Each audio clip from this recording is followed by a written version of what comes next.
O fetiche da agenda cheia. Por que todo profissional da saúde tem um pouco disso? Malu, eu e o Moreto, a gente estava falando ontem, acho que foi ontem, a gente estava falando que todo mundo já teve um paciente só, todo mundo já começou com um só, né?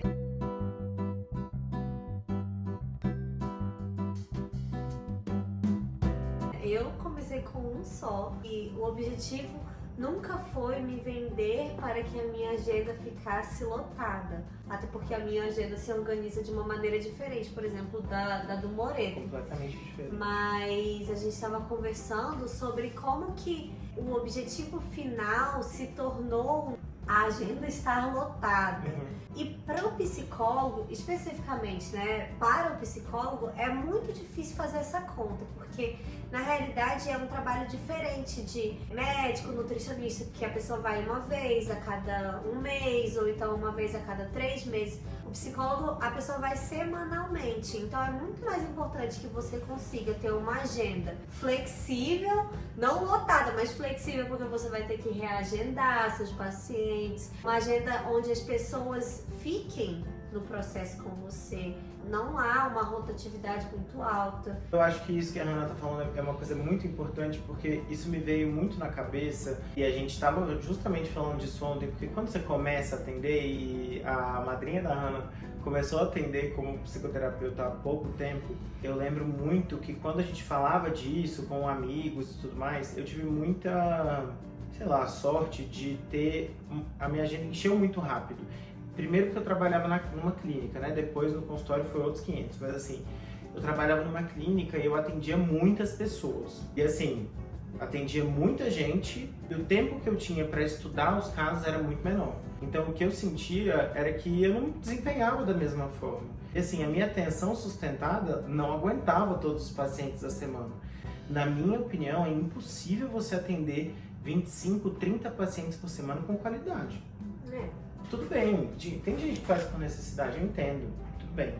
Mas eu acho que, cara, a gente precisa se apropriar da nossa ética enquanto profissional, sabe? Então, se a gente está promovendo o bem-estar das pessoas e tudo mais, eu acho que a primeira coisa que a gente precisa pensar é no nosso bem-estar. Não, isso é verdade. Por exemplo, como eu falei, a minha agenda é muito diferente da dele.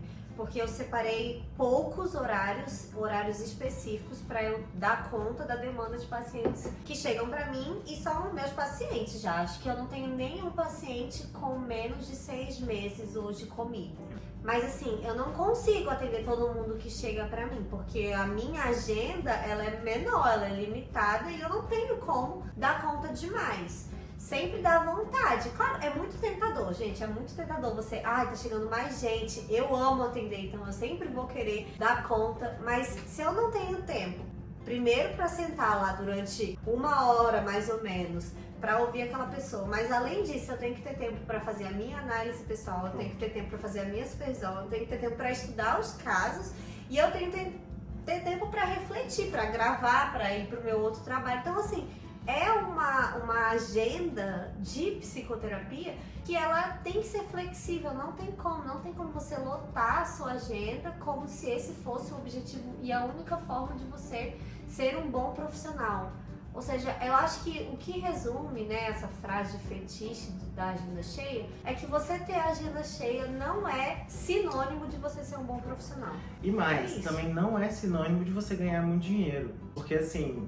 principalmente a galera que trabalha em clínica de plano de saúde e tudo mais, muito paciente por semana, você não tem flexibilidade de remarcação, um monte de questões burocráticas envolvidas e você não ganha bem. Se você for pro particular e você cair nessa onda, na tentação, né? Eu acho que a palavra que você usou foi muito boa. Você cair nessa tentação de vou encher minha agenda para poder ganhar mais, para poder fazer não sei o quê, cara, é a maior furada que tem.